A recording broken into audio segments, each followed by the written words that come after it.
Hello friends, welcome back to my channel. तो आज के इस वीडियो में आप देखने वाले हैं कुछ ऐसे क्वेश्चन को जो कि आपके एग्जाम्स में अक्सर पूछे जाते हैं।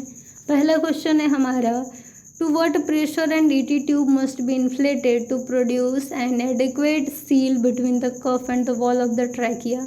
तो जैसा कि आप जानते हैं, इंडोट्रैकियल ट्यूब जो है वो ट्रैकिया में इंसर्ट करा जाता है, ठीक है। और इसको एक आसानी भाषा में कहें तो ईटी ट्यूब को इंसर्ट करने के टेक्निक को, ये जो प्रोसेस होता है उसे कहते हैं इंट्यूबेशन, और ईटी ट्यूब को निकालने के प्रोसेस को कहते हैं एक्सट्यूबेशन। ये भी क्वेश्चन अक्सर पूछा जाता है। तो मेन हमारा जो क्वेश्चन है उस पर आते हैं कि किस प्रेशर पे हम लोग ईटी ट्यूब का जो सील है, ठीक है, उसे हम इन्फ्लेट करते हैं। ये जो सील है वो कफ और ट्रैकिया का जो वॉल है उसके बीच है, ठीक है। तो इन्फ्लेट करने के लिए कितने प्रेशर पे करेंगे, तो वो है 18 mmHg पे, 18 mmHg प्रेशर पे हम लोग इन्फ्लेट करते हैं और एक सील बनाते हैं कफ और ट्रैकिया वॉल के बीच में।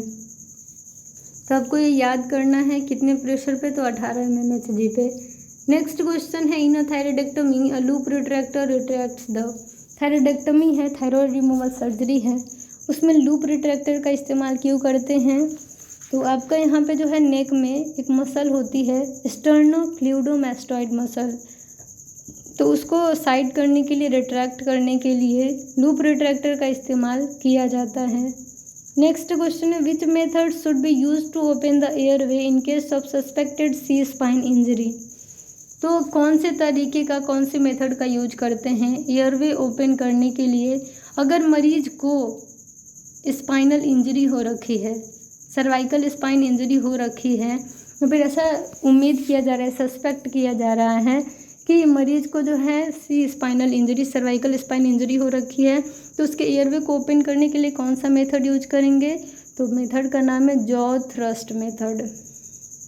नेक्स्ट क्वेश्चन है, the force maintaining primary structure of a protein is called. तो कौन सा ऐसा फोर्स है जो कि प्रोटीन के स्ट्रक्चर को मेंटेन किए रखता है, प्राइमरी स्ट्रक्चर को, तो वो है पेप्टाइड बॉन्ड्स। तो पेप्टाइड बॉन्ड्स जो हैं वो प्रोटीन के प्राइमरी स्ट्रक्चर को मेंटेन करते हैं।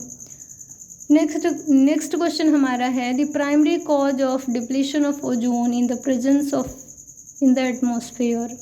यानी कि सबसे पहला कारण क्या है ओजोन, यानी ओजोन परत के कमी का, ठीक है। एटमॉस्फेयर में जो ओजोन लेयर है उसकी कमी का सबसे पहला कारण क्या है, तो वो है हमारा CFCS, क्लोरोफ्लोरोकार्बन। क्लोरोफ्लोरोकार्बन के कारण ओजोन लेयर दिन पे दिन कम होते जा रहा है।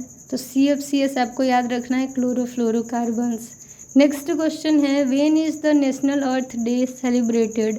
यानी कि राष्ट्रीय पृथ्वी दिवस कब मनाया जाता है, तो वो है 22 अप्रैल। 22 अप्रैल को नेशनल अर्थ डे सेलिब्रेट किया जाता है। नेक्स्ट क्वेश्चन है, which of the following is known as laughing gas. Laughing gas के नाम से किस गैस को जाना जाता है, तो वो है नाइट्रस ऑक्साइड यानी N2O। नेक्स्ट क्वेश्चन है, एल्डोस्टेरोन रेगुलेट्स। तो एल्डोस्टेरोन जो है क्या रेगुलेट करता है, तो यूरिन कंसंट्रेशन को रेगुलेट करेगा। Next question